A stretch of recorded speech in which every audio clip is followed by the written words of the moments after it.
Well, let's go live now to Wall Street and see how today's trading day is faring. Mishal Fleury, my colleague, is there. Mishal, what sense do you have of how things are on the markets today? I imagine this anniversary is on everyone's minds. It certainly is. People are talking about it, not just here, but obviously we had the president a day earlier talking a few hundred yards away from here. I just want to show you around a bit of the floor here. Obviously, it's calmed down a bit since the opening market bell rang a short while ago. Obviously, you can see one of the trading posts there. That's Barclays Capital trading post. And then on this side, we've got also some more trading posts.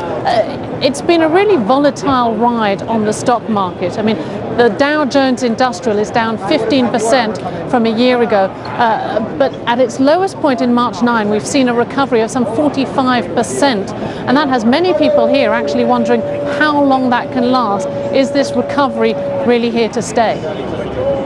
But that recovery is part of the reason why some people have already been making money out of this crisis, have been making profits on the markets. Yes, we're seeing banks getting back to the business of making money, taking risks again, which is something governments wanted, to try and get the credit markets unfrozen again, to get people lending to each other again. So in that sense, things are beginning to work again. The flip side of that is some people are saying maybe they're taking too many risks, maybe lessons haven't been learned. And of course, for many ordinary Americans, they're seeing some of the big bonuses being paid to bankers again, and that's causing quite a fair amount of outrage, since this is the industry, after all, that brought the rest of the economy to its knees. So it's been a sort of mixed blessing, if you like.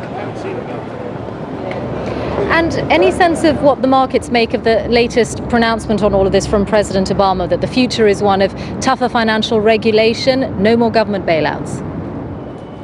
People recognise that inevitably there are going to be more rules. I think they'd rather there were less, especially those that have survived. Those players you see now on Wall Street face less competition and they're bigger than before, so they would rather be allowed to get on with the business of making as much money as possible. After all, that's what they do. But the problem they face is they realise that the reality is they will have to deal with more regulation, and the big question is, what kind of regulation will that be? We're going to have to wait and see, because of course it still has to go through Congress, and world leaders will be talking about this when they meet in Pittsburgh next week. Mishal, for the moment, thanks very much indeed. Let's go from Wall Street, New York, to another global financial centre, and that is London. My colleague Lucy Hockings is there. Lucy? Thanks, Mishal. And